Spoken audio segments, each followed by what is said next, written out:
Salam kanalımın dəyərli xanımları. Ümid varam ki, hər biriniz yaxşısınız. Mən isə sizin üçün hər iki çəkməcəni düzənlədim. Təbii ki, sizinlə bərabər. Demək xanımlar, mənim komotumun birinci çəkməcəsində çoxsaylı bujuteriyalar var. Mənim köhnə kanalımdan izləyicilərim də, məni yaxından tanıyanlar da artıq bilir ki, mən heç vaxt bujuteriya taxmıram. Çox rica edirəm ki, bunu yekəxanaymışam kimi düşünməyəsiz. Mənim bujuteriyalara qarşı allergiyam var. Əgər ki, hər hansısa bujuteriyanı taxsam, bujuteriyanı taxdığım hissələr qızarır və qaşınmağa başlayır. Qaşınmağa başlayanda isə bütün bədənimə keçir. Dərim sanki elə başa düşür ki, hər yerimə bujuteriya taxmışam və bütün dərim qaşınır. Bu səbəbdən də yalnız qızıldan istifadə edirəm. Deyəcəksiniz ki, bəs bu bujuteriyalar hardandır? Bunları kim alıb? Bu bujuteriyalar mənim subay vaxtımdan qalıb. Subay vaxtı bunlardan istifadə etdiyim zaman, misal üçün bir sırğa taxırdım və evə gələnə kimi qulağım yara edirdi. Mən anlamırdım ki, bunlar bujuteriyanın mənə verdiyi allergiyalardır. Sonra başladım üzüklər taxmağa və bu dəfə də barmaqlarımın ara hissələri qaşındı, səpdi. Beləliklə bir gün həkimə getdim, analizlər verdim və müəyyən oldu ki, məndə allergiya var. O gün bugündür, tam 12 ildir ki, mən bujuteriya taxmıram. Bujuteriya olaraq bir dənə saatdan istifadə edirəm. Onu da evə gələn kimi açıb qolumdan çıxardıram. Ki buna baxmayaraq aldığım saatda allergiyaya qarşı heç bir yan təsiri olmayan materialdandır. Amma yenə taxsam, o belə mənə qaşınma verir. İndi düşünürəm ki, mən 12 il ərzində burada bu bujuteriyaları niyə saxlamışam? Və düşündüm ki, bunların hamısını buradan yığışdırım, verim qızıma, qızım özü üçün taxar. İllərdir ki, bunlar burada boş yer tutublar. Bunları buradan yığışdırandan sonra inanın ki, sirmə o qədər fərəhladı ki, həm yüngül olub, rahat açılıb bağlanır, həm də ki, lazımsız heç bir əşya saxlamadım. Bunları buradan yığışdırmaq o qədər xoşuma gəldi ki, artıq Tamerlan da əvvəlki kimi dağıda bilmir. Mən indi buranı yığışdırım, lazımsız əşyalardan birlikdə qurtulaq. Xanımlar, bu pilisosu almaqda o qədər yaxşı iş görmüşəm ki, bu tip yerləri təmizləyəndə çox əlimdən tutur. Bir mənfi cəhəti odur ki, gücü bir o qədər də çox deyil və zəryatkası tez bitir. Amma bu cür çəkməcə kimi yerləri təmizləyəndə yaxşı təmizləyir. Əsas odur ki, tozları yaxşı yığır. Bunu da ki, mən Temudan almışdım endirimə düşən zaman.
Xanımlar, kamutun əlimlə göstərdiyim hissəsinə baxın. Bu hissələri Tamerlan dişləyib. O hissələrə neynim bilmirəm. Düşünürdüm ki, bəlkə ağ rəngdə lak çəksəm bilinməz. Bilmirəm o hissələrə lakı çəkim ya yox. Çünki düşünürəm ki, birdən pis görsənə bilər. Çünki lak düm ağ olacaq. Kamutun rəngi də ki, düm ağ deyil. Yeni alan zaman düm ağ idi. Maşın kraskası olduğuna görə getdikcə rəngi saralır. Bir onu bilirəm ki, Tamerlan böyüyənə kimi evdə salamat yer qoymayacaq. Gah stulları dişlədi, onları dəyişdim. İndi də başlayıb kamutu dişləməyə.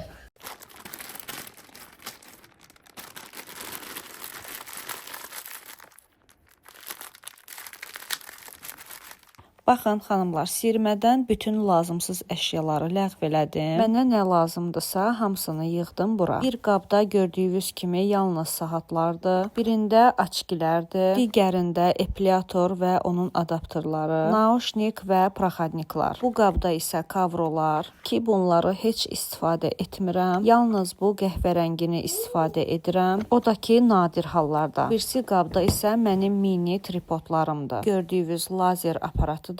Zapas saç kraskası, kistiçkaları yumaq üçün alət, bədən kremləri və qulaq təmizləmə çubuqları. Bu sirmə yalnız bunlardan ibarət oldu. Keçirik, xanımlar, digər sirməni yığışdırmağa. Bu sirməni əslində təzəlicə yığışdırmışdım. Yığışdırarkən də xeyli kosmetika həm atmışam, həm də ehtiyacı olana bağışlamışam. Əlimdə yalnız bunlar qalıb. Bunların da demək olar ki, hamısını istifadə edirəm. Sadəcə olaraq Tamerlan buranda səliqəsiz hala salır deyə İstədim ki, buranda sizinlə birlikdə təmizləyək, silib təzdən yerinə yerləşdirək. Burada əlavə olaraq kipriklər var. Hansı ki, mən onları heç istifadə etməmişəm. Bundan sonra da istifadə etməyi düşünmürəm. Ki, xanımlar, mən sadəliyi çox sevirəm. Kiprik taxanda isə özümə bənzəmirəm. Kiprik taxan zaman aşırı dərəcədə cəzb edici görsənir deyənə, bu mənim xoşuma gəlmir. Mənə elə gəlir ki, insan nədirsə elə də olmalıdır. Əlavə qaynaqlara ehtiyac olmamalıdır. Bu əlbəttə ki, mənim fikrimdir. Amma kiprik taxanlara da hörmətlə yanaşıram. Kosmetikalara da diqqət eləsəz görəcəksiniz ki, rəng çalarları hamısı nude tonlarındadır.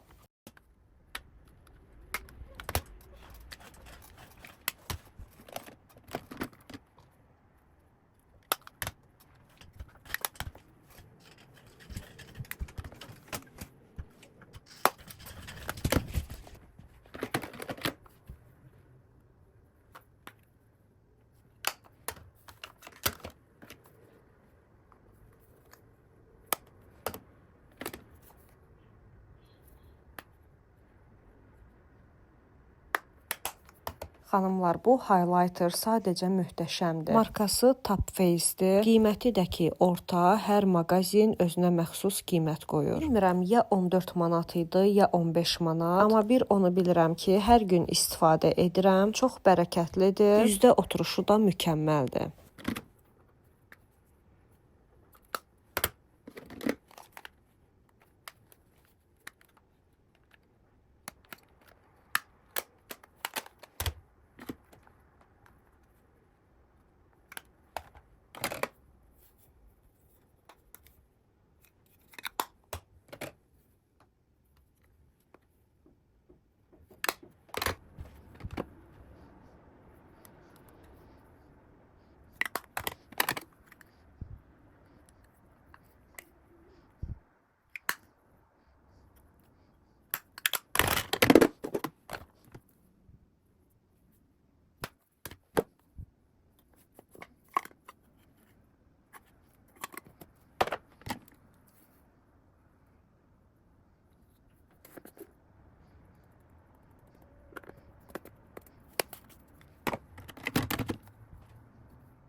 Xanımlar, gördüyünüz kimi Tamerlan mənim ən sevdiyim ten paletinin qapağını sındırıb. Bu ten paletindən çox xoşum gəlir. Bahalı marka olmasa da Jev markasına aid ten paletidir. Pigmentasiyası o qədər mükəmməldir ki, gözdə qalıcılığı uzun müddətli, kistiçka ilə də yaymaq çox rahat olur. Bu səbəbdən də qapağı sınıb deyə atmağa qıymadım. Düşündüm ki, ten paletinin özü sağlamdır. Qapağını da skoçlasam, mən bunu uzun müddət istifadə edərəm. Rəng çalarları isə tam mənim istədiyim kimidir. Həm nude tonlarında, həm də pigmentli. Ümumiyyətlə, son vaxtlar fikir verirəm ki, mənim nə xoşuma gəlirsə, Tamerlan İmnavoy onu sındırır. Belə bir misal da var, çox qoruma, başına bir iş gələr. Bu misal tam da mənə aiddir. Nəyi ki çox qoruyuram, bu Tamerlanın gözündən qaçmır. Hətta bir yox, 2 ten paletimin qapağını sındırıb.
Və xanımlar, buranı da yığışdırdım. Nəticəni sizə də göstərim və sizinlə sağollaşım. Arxa hissəyə gec-gec istifadə etdiklərimi yığdım. Qalan gördüklərinizi isə hər gün istifadə edirəm. Bura kimi mənə baxdığınıza görə sizə təşəkkür edirəm. Növbəti vlogda görüşərik. Sağ olun, salamat qalın.